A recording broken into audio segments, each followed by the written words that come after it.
Often I reflect with great regret on the missed opportunity that was my infector. Had I been conscious after the attack, I could have stopped the orderlies from locking her in the roaming pen. What I would give for just one interview. My studies proceed.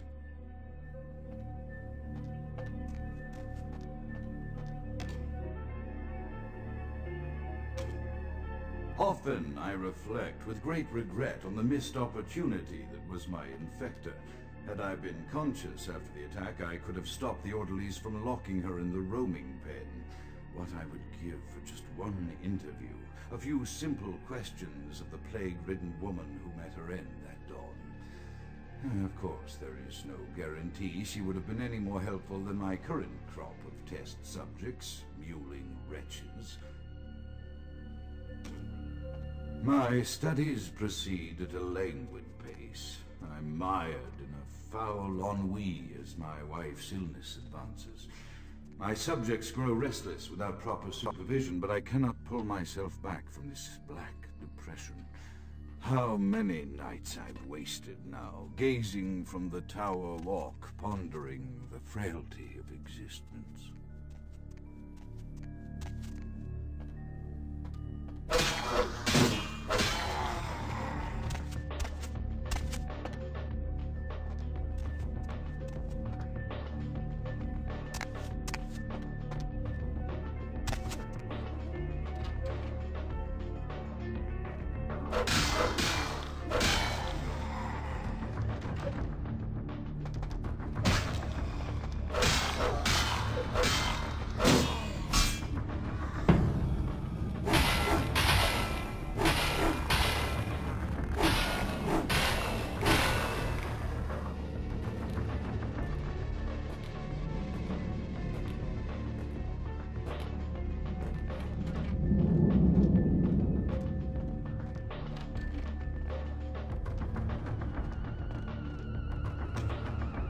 After decades of solitary study into this affliction, I have learned that it is by no means mine alone.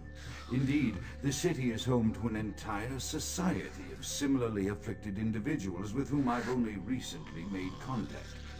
They are an understandably standoffish sort, by and large, but I have been able to confirm with them that the condition is indeed vampirism, which apparently comes in a multitude of strains, each with a spectacular set of symptoms such as invisibility and even a sort of lycanthropy. Through numerous official interactions with the governing body of this secret society, I have concluded that their fundamental understanding of the vampiric condition is woefully lacking and mired in suspicion and pseudo-religious dogma that would make a Turk balk for its fish. Indeed, they seemed impressed with my studies and the eloquence with which I was able to present them. Apparently, the typical sufferer of my particular strain of vampirism is far from the vanguard of the King's English. So impressed were they that they even offered me an office in their government, a rather high office by the sound of things. I believe I shall accept. If nothing else, it should provide a lofty vantage point from which to observe the breadth and epidemiology of the affliction so that I may move more expeditiously toward a cure.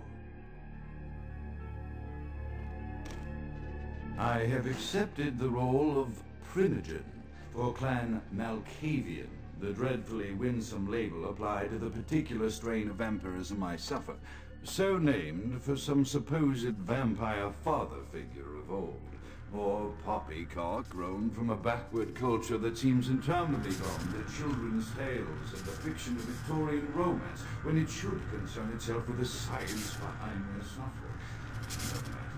For I have taken this office for no greater reason than to advance my research.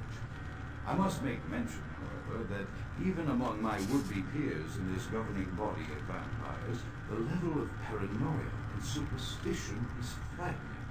Their intelligence is not the question, oh, indeed. As they courted me for this appointment, I had to suspect that their overtures were hand-tailored to what must be my obvious infatuation with reason, for the devil would do well to have such honey-tongued tempters. Even so, I could not help but notice the dressing of language these vampire leaders chose for their siren song. Whether it is born of habit, from addressing their unwashed, ill-educated subjects, or from their own deep-seated beliefs, their linguistic flourishes belie a faith in superstition over the providence of empirical reason that must be an all-pervasive theme in this society of darkest night. Damn it all, now I'm doing it too.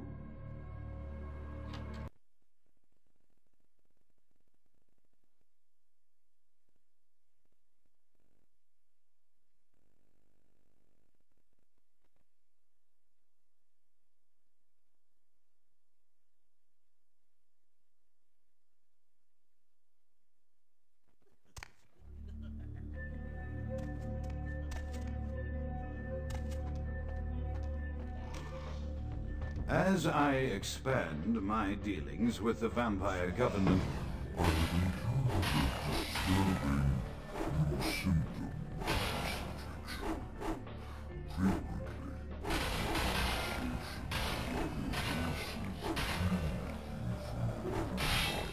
voices that are not their own.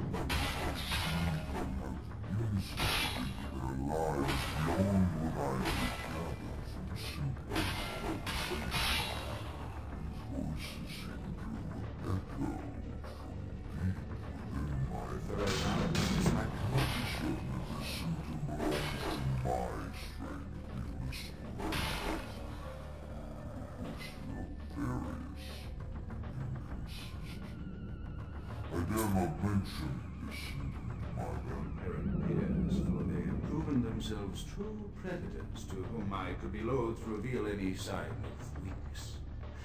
Indeed, these voices have counseled me against confessing their presence, and until I can confirm their source, I will listen. The information the voices have given me ranges from curious to frightening.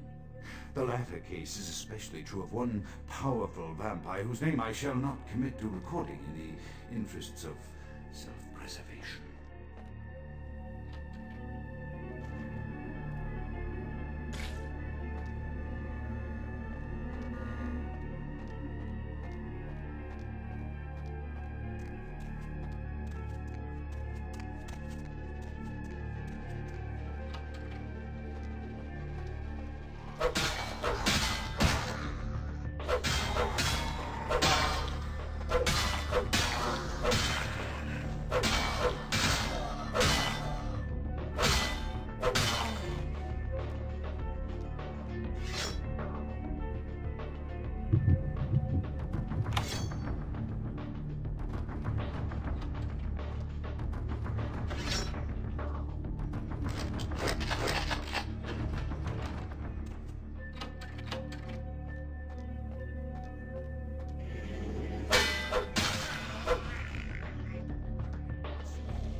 The voices have increased in frequency and direction of late. They have begun to stay with me long after conversation has ceased and are serving as quite a distraction. I fear others are beginning to notice my preoccupation at the vampire gatherings. I am thinking again of the particular vampire of whom I spoke previously, who I dare not name for my growing fear. If the voices are to be believed, then my caution is warranted, for they speak of his blackest crimes, both past and future. More than once, I have seen the suspicion in his eyes and heard the distrust in his voice when speaking with me. The fear must register on my face, as it is all I can do in these moments to keep from crying out in chorus with the voices. I am no longer safe. I know it. The voices have proven themselves authentic, and I have withdrawn from the Vampire Society entirely. My absence will not draw attention. My fragile composure around the ravenous eyes of my